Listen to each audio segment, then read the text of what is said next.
चलिए आज हमारे पास ये जो क्वेश्चन है सामने में, यह है क्लास 10 का और ये चैप्टर से लिया गया है एपी अर्थमेटिक प्रोग्रेशन।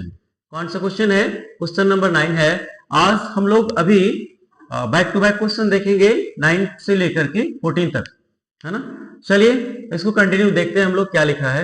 लिखा है यदि किसी एपी के तीसरे और नौवें पद क्रमशः 4 और 8 हो। एपी का जो तीसरा पद है और नौवां पद है वो क्रमशः 4 और 8 है। हम लोग क्या जानते हैं, अगर तीसरा पद है तो उसको क्या लिख सकते हैं? A3। ये क्या लिखा हुआ है? 4। और इसके बारे में आगे क्या बोल रहे हैं? नौवां पद क्या मतलब है? A9। ये कितना है? -8।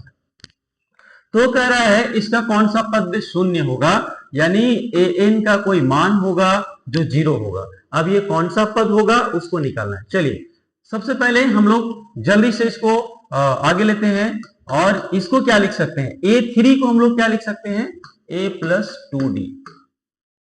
जो लोग एपी का इंट्रोडक्शन क्लास को देखे हैं पहले, उनको समझ में आ जाएगा ये होता कैसे है। तो ये A3 बराबर क्या होगा? A+2D। और उसी तरह से A9 बराबर क्या होगा? A+8D।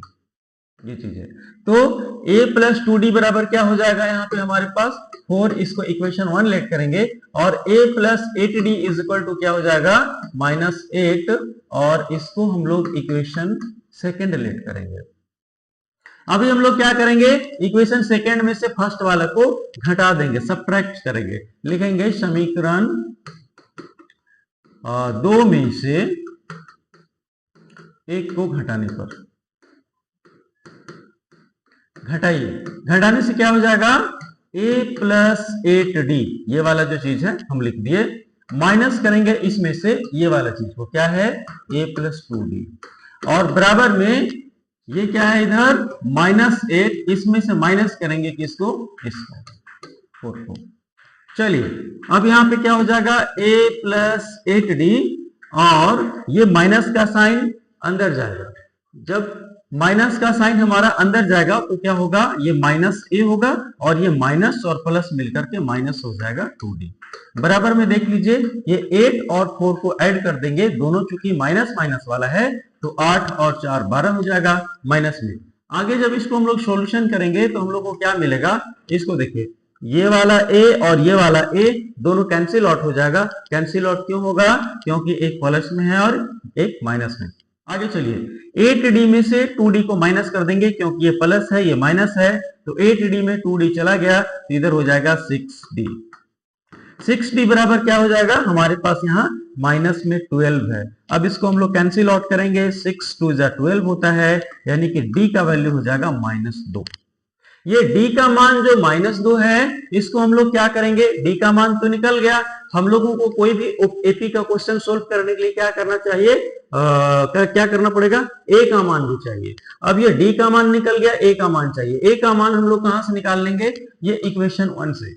हम लोग इस इक्वेशन 1 में D का वैल्यू डाल देंगे तो A का वैल्यू निकल जाएगा। लिखिए D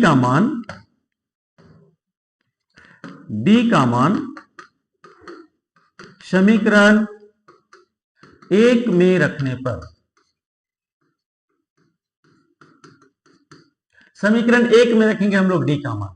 चलिए कैसे होगा हमारे पास में? ध्यान से देखिए, यहाँ पे क्या लिखा हुआ है? A+2D is equal to 4।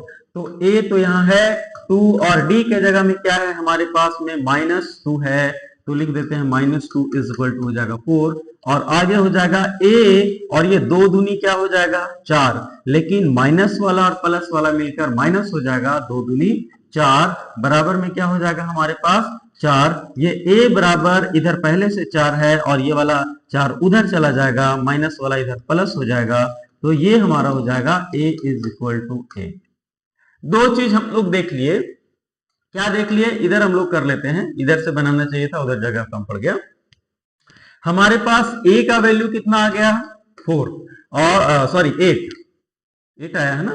और D का वैल्यू हमारे पास कितना आ गया? -2। अब हम लोगों को एक ऐसा टर्म ज्ञात करना है, ऐसा पद ज्ञात करना है जहां पे हमारा उसका वैल्यू कितना होना चाहिए? 0 होना चाहिए। इस चीज को हम लोग देखते हैं। 0 दिया है 0, यानी an का मान हमारा 0 होना चाहिए, वो कौन सा पद होगा। तो हम लोग उसी पे पुट करेंगे। हम लोगों को फॉर्मूला कितना पता है, an इज इक्वल टू क्या होता है, a plus n minus 1 into d. ये फॉर्मूला को हम लोग जानते हैं। अब इसको हम लोग पुट करिए, an के जगह पे हमारा वैल्यू कितना, 0 लेना है। तो ये 0 इज इक्वल टू a के जगह पे कितना वैल्यू लेंगे हम लोग, 8 प्लस n का मान तो पता नहीं है, n ही तो निकालना है कि कौन सा टर्म होगा, कौन सा पद होगा। और d का वैल्यू क्या है हमारा, -2, ये वाला हम ब्रैकेट में लगा लेंगे, क्यों माइनस है।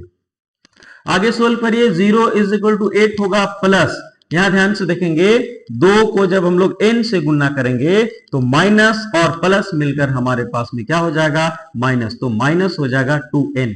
और देखिए ये 2 को जब 1 से मल्टीप्लाई करेंगे तो माइनस और माइनस मिलकर हो जाएगा प्लस, ये हो जाएगा 2 1 जा 2 यानी कि 2 हो जाएगा। आगे क्या करेंगे हम लोग, आगे ये करेंगे, ये 8 को इधर रख दीजिए, है ना, या ये माइनस वाला, जो माइनस वाला 2n है ना, इस साइड ले आइए बराबर के इस साइड, तो ये हो जाएगा प्लस में 2n, प्लस में 2n हो जाएगा। और इधर देखिए तो 8 और 2 मिलकर कितना हो गया, 10। इसलिए n का जो वैल्यू है वो कितना हो जाएगा, ये कट जाएगा हमारा, हो जाएगा 5। यानी कि कह रहा था कि हमारा कौन सा पद है जहां पे जाकर के ये जो वैल्यू है वो कितना हो जाएगा, 0। तो वो कौन सा पद है, 5वां पद है। यानी इस एपी का 5वां पद ऐसा होगा जहां पे मान कितना हो जाएगा, 5वें पद का 0 हो जाएगा। ठीक है, तो इस तरह से ये क्वेश्चन बन गया। चलिए अब हम लोग नेक्स्ट क्वेश्चन देखते हैं। Next question